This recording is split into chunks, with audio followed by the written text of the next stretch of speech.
How many of you have experienced your narcissist solving a problem that they themselves created?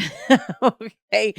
This is part of that gaslighting. This is part of that same pattern. When you've been going through this and it recurs, a lot of times, the way you know that you're getting healthier is you start to recognize that and you go, oh, wait, they're the ones that did this in the first place. So if you're getting to that point, you know that you're improving. If you're not to that point yet, hopefully I'm going to help you break through and start to be able to recognize some of this. All right, so let's talk about this. What does it look like when somebody creates a situation that they themselves then solve? Okay. This can be done in a few different ways. So sometimes it's just by like dragging their feet about something. Like I see narcissists a lot of times drag their feet about approving vacations or, agreeing to vacation requests, signing off on passports or international travel, or providing detailed itineraries if they're the one traveling, whatever it is.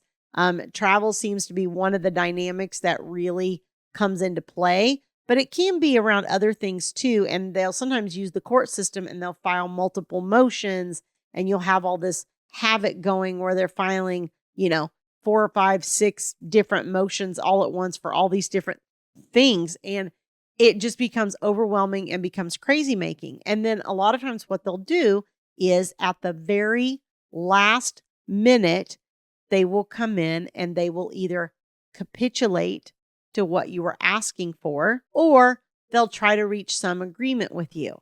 And, it makes them look like the good guy.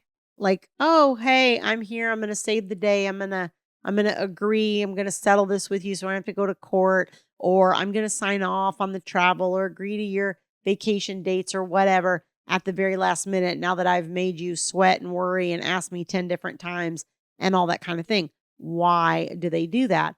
Because it's a continuing pattern of that manipulation, right? Of where they're keeping emotional control and actual control, actual physical control, because you can't go on your vacation or do your thing or whatever you want to do. But also it creates this feeling in you like, oh, how nice they agreed, or oh, how nice they settled. And if you're having that feeling, what I would tell you is just know that you're still experiencing the conditioning from that toxic relationship, right? This is part of the conditioning that you've been experiencing the entire relationship, and now it's carrying over into the post-relationship issues with the children or the core issues or whatever it is that you're going through. It's interesting because I was talking to a client the other day and we were talking about this dynamic, and the client said, well, wait a minute. They're like solving a problem they created. And I'm like, yes, exactly. That's exactly what's happening. And the client was like, you know what? It's weird because it almost made me feel like, grateful to them for like agreeing. And now I feel like I should do something kind in return, right? They're being nice because they want you to be nice. And it usually is very strategic in that way, especially when you're in a point where you're negotiating various things in your case. So they'll say no, no, no, and refuse. And then they'll agree at a very strategic time that sort of will soften your position towards them, right? Or your feelings towards them, to kind of butter you up for them to get what they want out of you. Everybody on the other side of the camera is going to raise their hand when I ask this question. How many times did you experience that during the relationship, or did you experience it? I know you did. I know your hand's up. You don't even have to tell me. I already know. The question is how many times. This is the emotional roller coaster that we stayed on through the whole relationship, right? Because it would be bad, and then it would be, and you'd be really mad. You'd be like, I'm done and I'm not going to do this anymore. And then they'd come home and they'd like be all nice, or they'd do something sweet for you, or they'd bring you a gift, or do something that they know means something to you or whatever. And then you're like, oh, how sweet. They're not so bad. And then you kind of soften. And then what would happen for me is like, I would get stabbed in the back again. It's like that same dynamic would rear its ugly head and I would just get stabbed in the back again. And it's like, why do I keep falling for this? I can remember even in this is kind of a weird, I don't think I've ever talked about this, but this is kind of a weird example, I guess, but I think it'll make the point. My ex-husband and I knew each other from the time we were 11 and 13. Okay. And when I was about 13 or 14 years old, we went steady, right, for a very short period of time, a couple of months. He was probably 16 at that point. And I remember that we were out all day, and I was out beyond curfew, beyond what I was supposed to be. And it was the afternoon, but I came home about an hour later because I was too embarrassed to tell everybody else that I had to be home when they didn't have to be home. So I broke the rule, and I got grounded for 2 weeks. And I remember him breaking up with me, and he's like, "Oh, well, you can't do anything or go anywhere for 2 weeks." And he broke up with me, and I was heartbroken. Right. And it was like 2 weeks is an eternity, when you're 14 and 16, right? Now 2 weeks is absolutely nothing. But at the time, it was a big deal. And I was like, ooh, one of these times I'm going to get back with him, and I'm going to break up with him, and I'm going to hurt him the way he's hurt me, right? That was what went through my brain.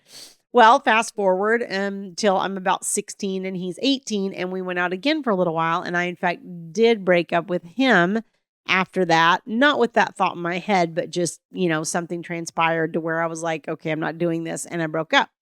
And then about a year later, when I was 17, had just turned 17, and he was 19, he came back and got back with me, and we got back together again. And that was the year that we got married. I got married about 7 or 8 months after that. Okay, I was only 17 when I got married the first time. That explains a large percentage of the problem in my first marriage right there. But anyway, I always say I'm from Kentucky, and that's a ripe old age, right? In the South, we're getting married. I'm kidding. But anyway, so I was 17, and then fast forward till I'm 35, and then he has 3 affairs, and then leaves with one of the other women. And there I am again. He's broken up with me, and now I've got 2 kids and whatever.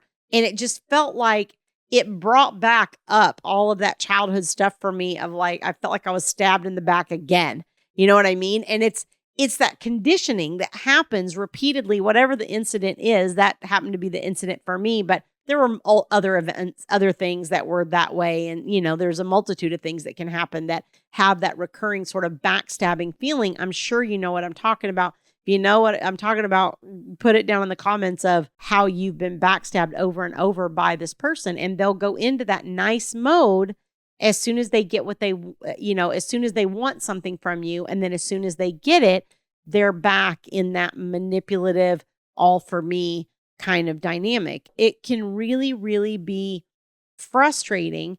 And so a lot of times when they are giving in or solving a problem or whatever, don't let that, maintain your boundary. Okay. Your boundaries don't change in relation to how they behave. And this is why.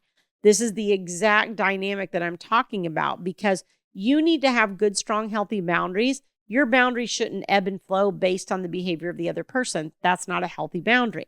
And when my behavior does ebb and flow based on the behavior of the other party, then I'm on that roller coaster that is a narcissistic relationship. So I see a lot of people who have been separated from their narcissist for years and years. And actually, I was one of them.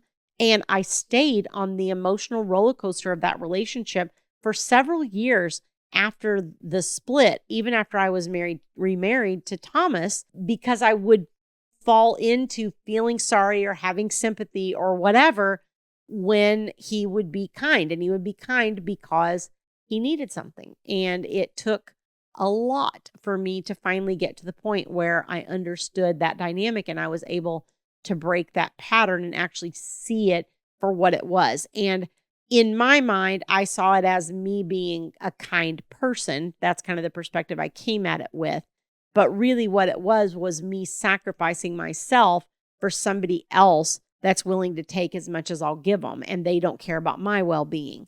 So if you're dealing with another person that doesn't care about your well-being, you have to take care of yourself first and put your own mask on first. It's fine to be kind and to do things for other people, but not to sacrifice yourself to the point of consumption in the name of helping somebody that doesn't have that same care for you as a person. I hope that's a helpful perspective. If you'd like to learn more about these types of dynamics and how you can break these toxic patterns post relationship with a narcissistic person, you can go to divorceuniversityonline.com/VIP-coaching. There's information on that page on my group coaching programs for moms and for dads. I don't want it to take you years to break these toxic patterns like it did for me. There's also information on my premium one-on-one VIP coaching services. So if you have a more complex case or you're just dealing with a lot of craziness and you need that kind of higher level of support, that may be the optimal option for you. And thanks for joining me. I'll see you guys next time.